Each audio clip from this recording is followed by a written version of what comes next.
ભાવનગર શહેરના અઢેવાડા જૂના ગામ 3 વર્ષથી ભાવનગર શહેરમાં સમાવિષ્ટ થયેલ છે। અઢેવાડા ગામમાં છેલ્લા કેટલાક વર્ષથી રહેણાંક તથા ખેતી વિસ્તારમાં વીજળીનો પુરવઠો દિવસમાં વારંવાર જતો રહે છે, તેમજ વીજ પુરવઠો પાવર ડીમ ફૂલ રહ્યા કરે છે। વારંવાર વીજ લાઇટ જવાથી આર્થિક નુકસાન થવા બાબતે આવેદનપત્ર પાઠવવામાં આવ્યું। વીજ પુરવઠો દિવસમાં વારંવાર જવાને કારણે ઘરના ઇલેક્ટ્રિક વીજ ઉપકરણો બળી જવાથી આર્થિક નુકસાન તેમજ ઉનાળાના દિવસોમાં વારંવાર વીજ પુરવઠો જવાથી ઘણી મુશ્કેલીઓ પડે છે। આ વીજ પુરવઠા જવાને લીધે ઘણા ધંધાર્થીઓ તેમના સામાનનું તેમજ વીજ જવાના લીધે ધંધા બંધ રહેવાના કારણે આર્થિક નુકસાન થાય છે।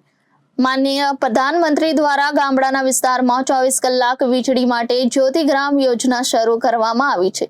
વીજ પુરવઠો જવાના લીધે અમારા અઢેવાડા વિસ્તારમાં આપને ફરિયાદ નંબર પર વારંવાર ફરિયાદ કરવામાં આવેલ છે, જે ફરિયાદ અન્વયે કાયમી નિરાકરણ લાવવામાં આજ દિન સુધી આવેલ નથી।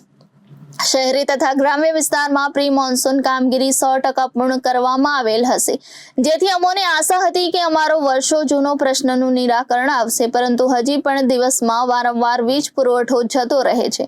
આ પ્રશ્ન અન્વયે અમો વારંવાર લેખિત તથા મૌખિક રજૂઆત વર્ષોથી કરવામાં આવેલ છે, તેમ છતાં પણ અમારા પ્રશ્ન અન્વયે આજ દિન સુધી કોઈ નિરાકરણ આવેલ નથી। હવે જો અમારા અઢેવાડા વિસ્તારમાં 24 કલાક વીજ પુરવઠો અવિરત જળવાઈ રહે તેમજ ઉક્ત પ્રશ્નનું નિરાકરણ વહેલી તકે નહીં કરવામાં આવે તો ગાંધી ચિંધ્યા માર્ગે ઉપવાસ આંદોલન કરશું, જેની ગંભીરતાથી નોંધ લેવા આપ સાહેબશ્રીને નમ્ર વિનંતી કરવામાં આવી હતી।